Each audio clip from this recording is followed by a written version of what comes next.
மக்கள் வணக்கம். என் உயிரினும் மேலான நிகழ்ச்சியின் மூலமாக உங்கள் அனைவரையும் சந்திப்பதில் மட்டற்ற மகிழ்ச்சி.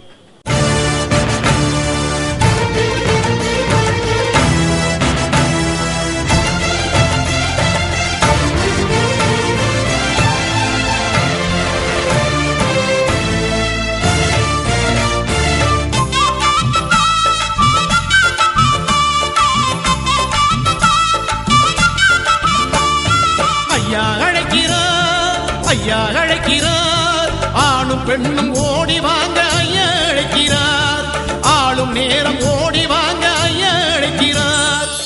பாடுபட நம்மி நந்தா பாட்டாளி ஓரே நந்தா, பாடுபட நம்மி நந்தா பாட்டாளி ஓரே நந்தா.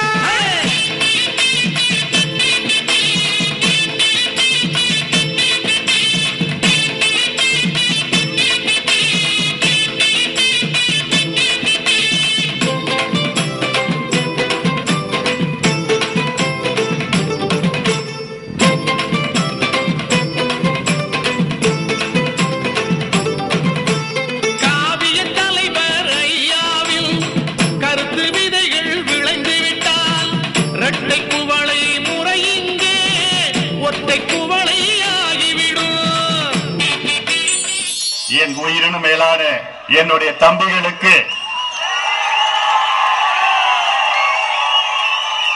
நானும் ஒரு முறை உங்களை அன்போடு இந்த நிகழ்ச்சிக்கு வரவேற்கின்றேன். ஏனென்றால் இந்த மண் அப்படிப்பட்ட மண், நம் ஐயாவுக்கு மிகவும் பிடித்த மண். இந்த மண் சாதனை படைத்த மண், சாதனை படைக்கின்ற மண். அப்படிப்பட்ட இந்த தருமபுரி மண், நான் பிறந்த விழுப்புரம் மண் மற்றும் இந்த தருமபுரி மண்ணிலே நாங்கள் யாரையும் புதைக்க மாட்டோம், நாங்கள் விதைப்போம்.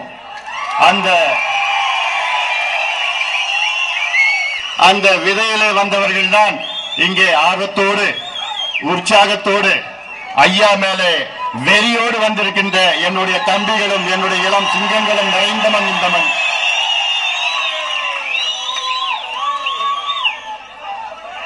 மாற்றம் வேண்டும், அரசியல் மாற்றம் வேண்டும். இதுதான் புதிய அரசியல், புதிய பாதை, புதிய நம்பிக்கை. நம்முடைய இனமான காவலர், சமூக நீதி போராளி மருத்துவர் ஐயா அவர்கள், அவருக்கு மிகவும் பிடித்த மண். ஐயாவுக்கு ஒரு பெரிய வருத்தம், நான் ஏன் தருமபுரி மண்ணிலே பிறக்கவில்லை என்று ஐயாவுக்கு ஒரு பெரிய வருத்தம். ஐயா அவர்கள் சொல்கின்றார், அடுத்த ஜென்மம் ஒன்று இருந்தால் நிச்சயமாக நான் இந்த தருமபுரி மண்ணிலே தான் நான் பிறப்பேன் என்று. அப்படிப்பட்ட மண்ணிலே இந்த பொதுக்கூட்டம் நடைபெற்றுக் கொண்டிருக்கிறது. இது பொதுக்கூட்டமா அல்லது மாநாடா? என்னை பொதுக்கூட்டத்திற்கு அழைத்தார்கள், ஆனால் இங்கே வந்து பார்த்தவர்கள்தான் தெரிகிறது இது பொதுக்கூட்டம் கிடையாது, இது ஒரு பெரிய மாநாடு என்று. பொதுவாக மற்ற கட்சிகள் எல்லாம் மாநாடு என்று சொன்னால் அங்கே ஒரு 200-500 பேர் வைத்து பொதுக்கூட்டத்தை நடத்துவார்கள். ஆனால் நம் கட்சியோ பொதுக்கூட்டம் என்று சொன்னால் இது ஒரு பெரிய மாநாடாக இங்கே நடைபெற்றுக் கொண்டிருக்கின்ற இந்த கூட்டம் இது. ஏனென்றால் இந்த தருமபுரி மண் தமிழ்நாட்டிலே நம் கட்சியின் முதன்மை மாவட்டம் தருமபுரி மாவட்டம். தமிழ்நாட்டிலே முதன்மை மாவட்டம் பாட்டாளி மல் கட்சி தருமபுரி மாவட்டம். அவ்வளவு வீரமுள்ள இந்த மண், பாசமுள்ள மண், பெண்ணாகரம் பார்முலாவை கொடுத்த மண் இந்த தருமபுரி மண். பெண்ணாகரம் பார்முலாவுக்கு முன்பு இருந்தது திருமங்கலம் பார்முலா. திருமங்கலம் பார்முலா அது திருட்டு பார்முலா. ஆனால் அதையெல்லாம் மாற்றி எங்களால் முடியும், எங்களால் மற்றும் முடியும் என்று சொல்ல இந்த பெண்ணாகரம் மண் நிறைந்த இந்த தருமபுரி மண். உன்னுடைய பிறப்பு சாதாரணமாக இருக்கலாம், ஆனால் உன்னுடைய இறப்பு சரித்திரமாக இருக்க வேண்டும். அப்படி சரித்திரம் படைக்க வந்திருக்கின்ற என்னுடைய தம்பிகளே, நமக்கு நேரம் வந்துவிட்டது. நாம் ஆள வேண்டும், நாம் ஆள வேண்டும், பாட்டாளி கட்சி ஆள வேண்டும். ஏதோ இந்த கூட்டம் ஏதோ நான் முதலமைச்சராக ஆக வேண்டும் என்று நடைபெற்ற கூட்டம் கிடையாது, நடந்து கொண்டிருக்கிற கூட்டம் நிச்சயமாக கிடையாது. ஆனால் இந்த கூட்டம் பாட்டாளிகள் ஆள வேண்டும் என்று நடைபெற்றுக் கொண்டிருக்கின்ற ஒரு மாபெரும் கூட்டம் இது.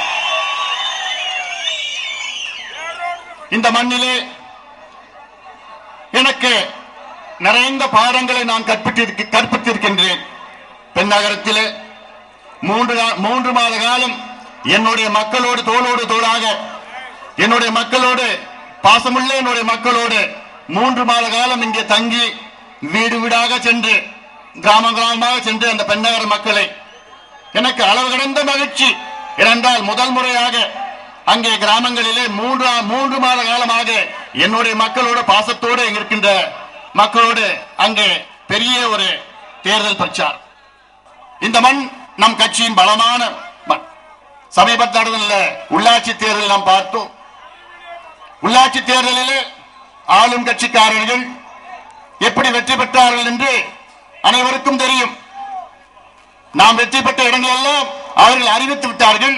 அவர்கள் ஆள்பலம், பணபலம், அதிகார பலத்தை வைத்து ஏதோ அங்காங்கே வெற்றி பெற்றார்கள்.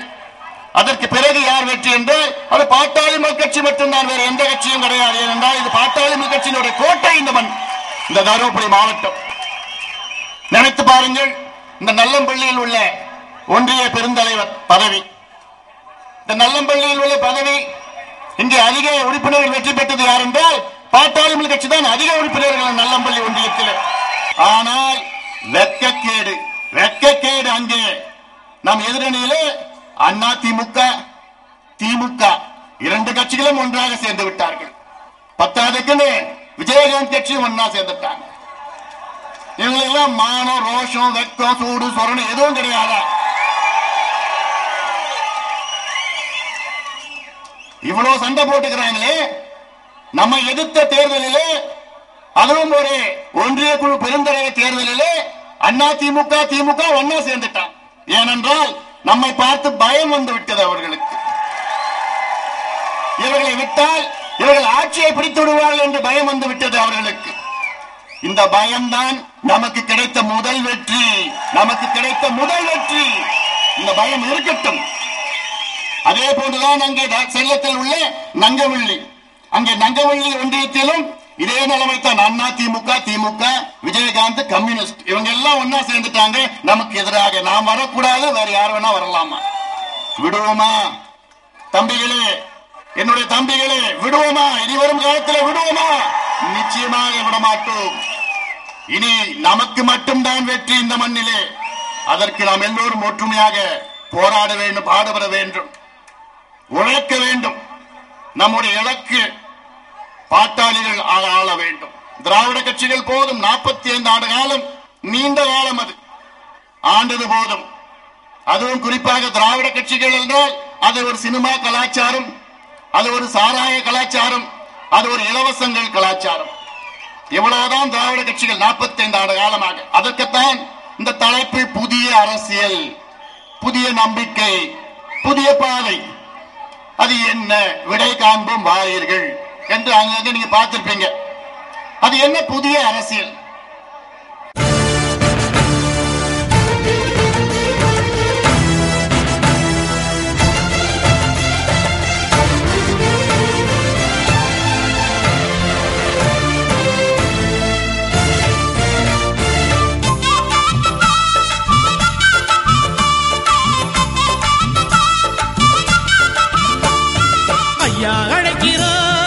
ஐயா அழைக்கிறார், ஆணும் பெண்ணும் ஓடி வாங்க ஐயா அழைக்கிறார், ஆளும் நேரம் ஓடி வாங்க ஐயா அழைக்கிறார்.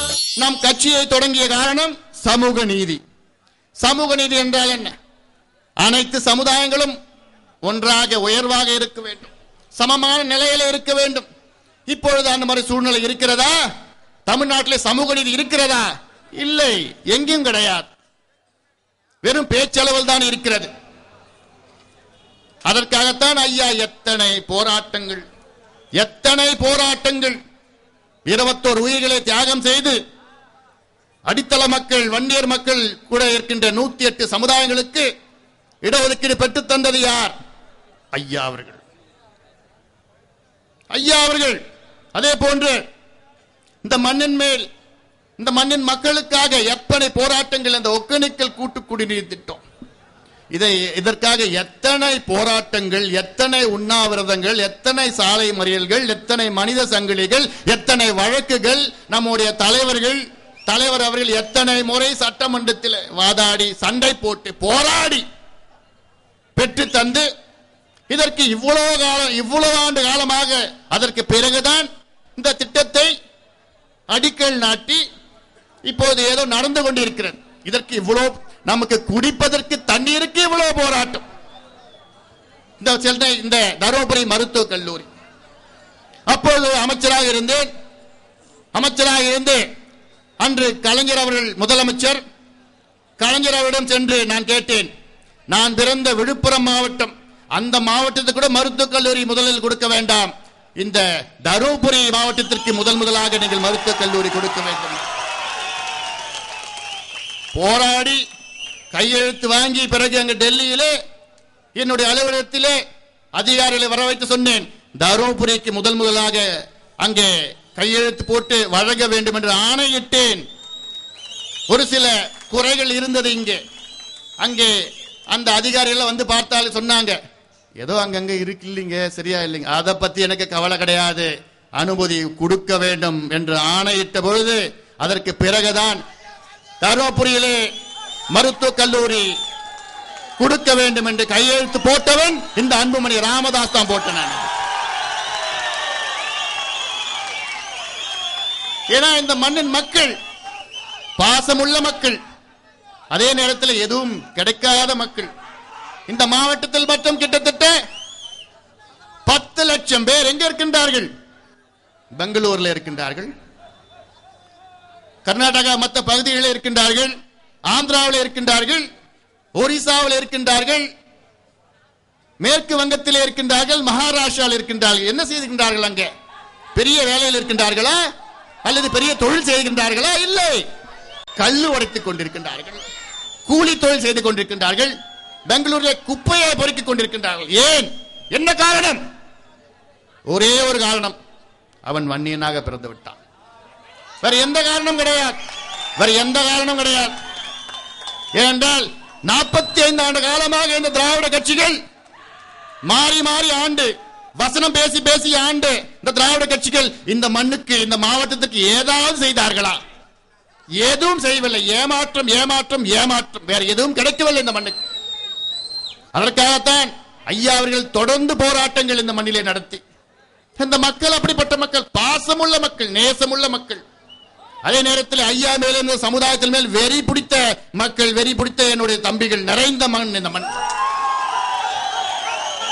இனி வரும் காலத்திலே இதெல்லாம் நாம் மாற்றி புதிய அரசியல், வளர்ச்சி, டெவலப்மெண்ட், இந்த வளர்ச்சி பாதையிலே நம் அரசியலை நாம் நடத்தியிருக்கின்றோம். நினைத்து பாருங்கள், நம் கட்சிக்கும் மற்ற திராவிட கட்சிகளுக்கும் என்ன வித்தியாசம்? ஏராளம் வித்தியாசங்கள், ஏராளம், சொல்லவே முடியாது, அவ்வளவு வித்தியாசங்கள். இந்த திராவிட கட்சிகள் கொடுத்தது என்ன? சாராயம். முதலாக 1971 திமுக கொண்டு வந்தது சாராயம், சாராய கலாச்சாரம். அதை இப்ப இந்த அம்மையார் சொல்கிறார், சாராயமா? புதிய சாராயம், சீம சாராயம், ஒஸ்தி சாராயம் குடிங்க இந்த அம்மா சொல்றாங்க. இப்போ என்ன கிடையாது, என்ன டாஸ்மார்க், எலைட் ஷாப்பா, ஒஸ்தி சாராயம் குடிங்க. ஏன்னா இது வெக்கக்கேடு, வெக்கக்கேடு. ஏன்னா இந்த ஓராண்டிற்கு மொத்தம் சாராய விற்பனை எவ்வளவு தெரியுமா? 17,000 கோடி ரூபாய். நினைத்து பாருங்கள், ஒரு ஆண்டிற்கு சாராயம் விற்பனை 17,000 கோடி. அதுல அதிக குடித்த மாவட்டம் எந்த மாவட்டம் தெரியுமா? இல்ல, முதல்ல விழுப்புரம், நான் பிறந்த மண்ணு. இரண்டாவது தருமபுரி, இந்த மண்ணு. என்ன பண்றது கேக்குறான். ஆனா பாட்டாளி கட்சி ஆட்சிக்கு வந்த பிறகு பாட்டாளி கட்சி போடுகின்ற முதல் கையெழுத்து என்ன கையெழுத்து தெரியுமா? மது ஒழிப்பு, தமிழ்நாட்டிலே ஒரு சொட்டு சாராயம் கூட இருக்காது என்று போடுகின்ற முதல் கையெழுத்து.